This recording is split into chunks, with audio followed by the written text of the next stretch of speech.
ஓம் சாய்நாதனே போற்றி. வாழ்க வையகம், வாழ்க வளமுடன். அனைத்து உறவுகளுக்கும் இனிய வணக்கம்.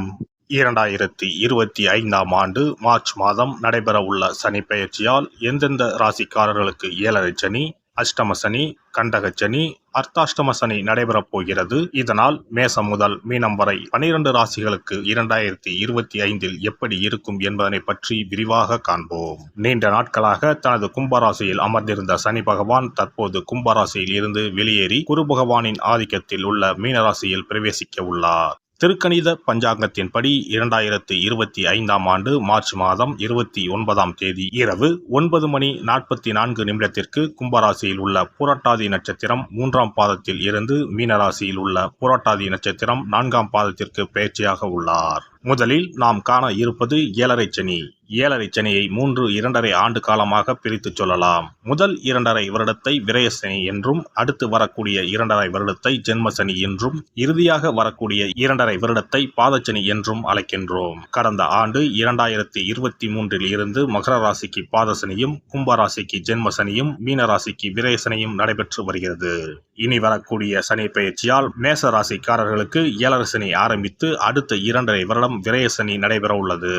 மீன ராசிக்கு விரயசனி முடிந்து ஜென்மசனியும், கும்பராசிக்கு ஜென்மசனி முடிந்து பாதசனியும் நடைபெற உள்ளது. மகர ராசிக்காரர்கள் ஏழரை சனியில் இருந்து முழுமையாக விடுதலை அடைய உள்ளீர்கள். ராசிக்கு 4ஆம் இடத்திற்கு சனி பகவான் வரும் பொழுது நடைபெறுவது அர்த்தாஷ்டம சனியாகும். ராசிக்கு 7இல் சனி பகவான் வரும்போது நடைபெறுவது கண்டக சனியாகும். ராசிக்கு 8இல் சனி பகவான் வரும்போது அஷ்டம சனி நடைபெறும். வரும் சனி பெயர்ச்சியின் போது மகரம், கடகம், விருச்சிக ராசிக்காரர்கள் சனியின் பாதிப்பில் இருந்து விடுபட உள்ளீர்கள். மேச ராசிக்கு விரயச்சனியும், ரிஷப ராசிக்கு லாபச்சனியும், மிதுன ராசிக்கு கர்மச்சனியும், கடக ராசிக்கு பாக்கியச்சனியும் நடைபெறப் போகிறது. சிம்ம ராசிக்கு அஷ்டமச்சனி, கன்னி ராசிக்கு கண்டகச்சனி, துலாம் ராசிக்கு ரோகச்சனி, விருச்சிக ராசிக்கு பஞ்சம சனி, தனுசு ராசிக்கு அர்த்தாஷ்டம சனி, மகர ராசிக்கு சகாய சனி, கும்பராசிக்கு பாதசனி, மீனராசிக்கு ஜென்மசனி நடைபெற உள்ளது. இனி இந்த பெயர்ச்சியால் உங்கள் ராசிக்கு உண்டாகும் சுபபலன் என்ன என்பதனையும், அசுபபலன் ஏற்படுமாயின் ராசிக்காரர்கள் செய்ய வேண்டிய பரிகாரம் என்ன, வழிபட வேண்டிய தெய்வம் யார் என்பதனை பற்றியும் விரிவாக காண்போம். நடைபெற போகும் இந்த சனி பெயர்ச்சியால் உங்கள் வாழ்வில் வளமும் நலமும் செல்வ செழிப்பும் பெற்று வாழ்வில் உயரிய நிலையை அடைய எல்லாம் வல்ல எம்பெருமானை வேண்டி விரும்பி கேட்டுக்கொள்கிறேன். மேசராசி அன்பர்களே, உங்கள் ராசிக்கு 11ஆம் இடத்தில் இருந்த சனி பகவான் தற்போது 12ஆம் இடத்திற்கு வருகிறார். அடுத்த 7.5 வருடம் உங்களுக்கு சனி பகவானின் தாக்கம் இருக்கும். உங்களுக்கு 7.5 சனி ஆரம்பமாகிறது. எனவே வரும் மார்ச் மாதம் முதல் கவனமாக இருக்க வேண்டும். வீண் வம்பு வழக்கு, தேவையில்லாத பிரச்சனைகளில் ஈடுபட வேண்டாம். யாரிடமும் பணம் வாங்கவும் வேண்டாம், கொடுக்கவும் வேண்டாம். அவசர தேவைக்கு மட்டும் ஒன்றுக்கு பலமுறை யோசித்து வாங்கவும். முக்கியமாக கடன் கொடுப்பதை, ஜாமீன் போடுவதை தவிர்ப்பது நன்மை தரும். இந்த காலகட்டத்தில் தொழில், உத்தியோகம், கல்வி, பொருளாதாரம் ஆகியவற்றில் பல தடைகளை சந்திக்க நேரலாம். சில விஷயங்களில் பின்னடைவுகளையும் சந்திக்கலாம். எனவே கவனமுடனும் எச்சரிக்கையுடனும் செயல்பட வேண்டும். திருமணம் ஆகாதவர்களுக்கு திருமணம் கைகூடும். இந்த ஏழரை சனியில் திருமணம் செய்யலாம். வீடு வாகன யோகம் மட்டும் உடனே ஏற்படாது. வீடு கட்ட விருப்பம் உள்ளவர்கள் உங்கள் சுய ஜாதகத்தை பார்த்துவிட்டு பின் முடிவு செய்யுங்கள்.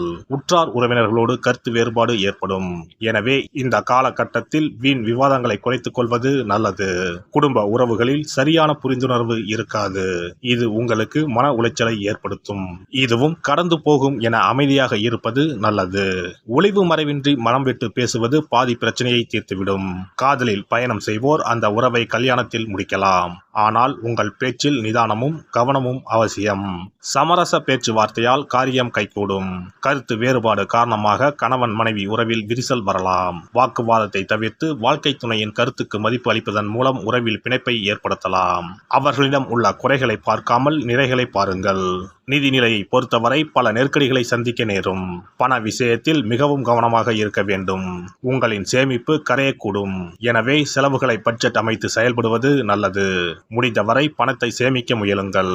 புதிதாக தொழில் ஆரம்பிக்க நினைப்பவர்கள் ஒரு முறை உங்கள் ஜாதகத்தை பார்த்து பின் ஆரம்பிக்கவும். எனவே புதிய முடிவுகளை எடுக்கும் முன் ஒரு முறைக்கு பலமுறை யோசிப்பது நன்மை நன்மை தரும்.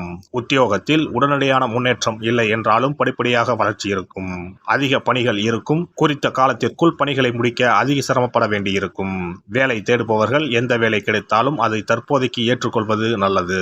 மாணவர்களை பொறுத்தவரை கடின உழைப்பை மேற்கொள்வதன் மூலம் படிப்பில் சிறந்து விளங்கலாம். வெளிநாட்டில் பயில வேண்டும் என எண்ணும் மாணவர்கள் தொடர் முயற்சிகள் மூலம் வெற்றி அடையலாம். சிறப்பு பரிகாரம். நவ கிரகங்களில் சனி பகவான் நீதி தவறாதவர்.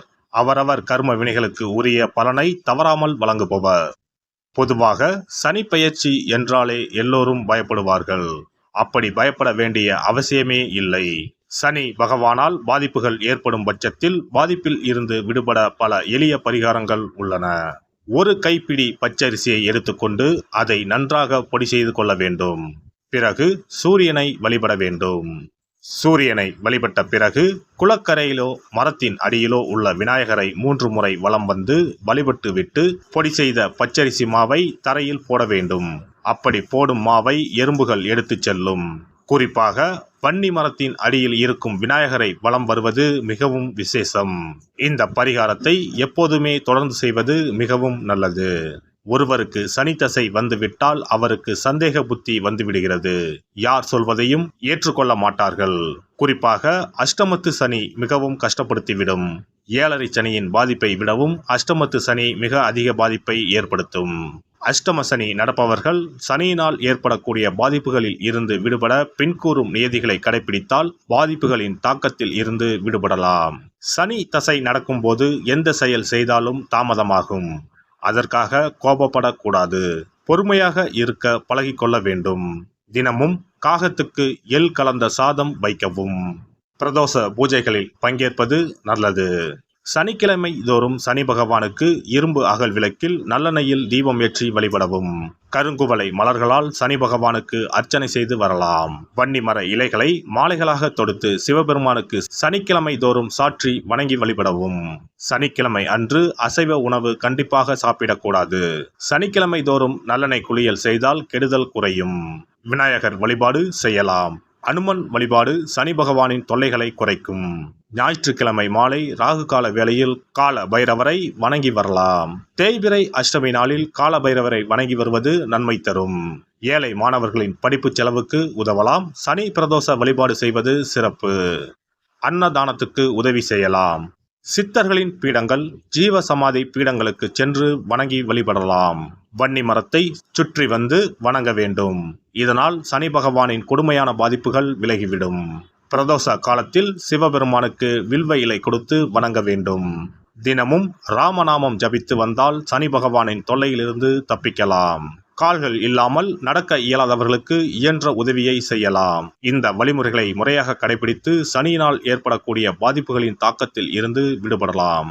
எல்லாம் வல்ல இறையருளால் நீங்களும் உங்கள் அன்பு குடும்பமும் உடல் நலம், நீலாயுள், நிறை செல்வம், உயர் புகழ், மெய்ஞானம் ஓங்கி வாழ்க வளமுடன். இந்த வீடியோ பதிவு உங்களுக்கு பிடித்திருந்தால் லைக் பண்ணுங்க, கமெண்ட் பண்ணுங்க, ஷேர் பண்ணுங்க. மறக்காம சப்ஸ்கிரைப் பண்ணுங்க. பக்கத்துல இருக்கிற பெல் பட்டனை கிளிக் பண்ணுங்க. நன்றி, வணக்கம். ஓம் நமச்சிவாய. சிவாய நம.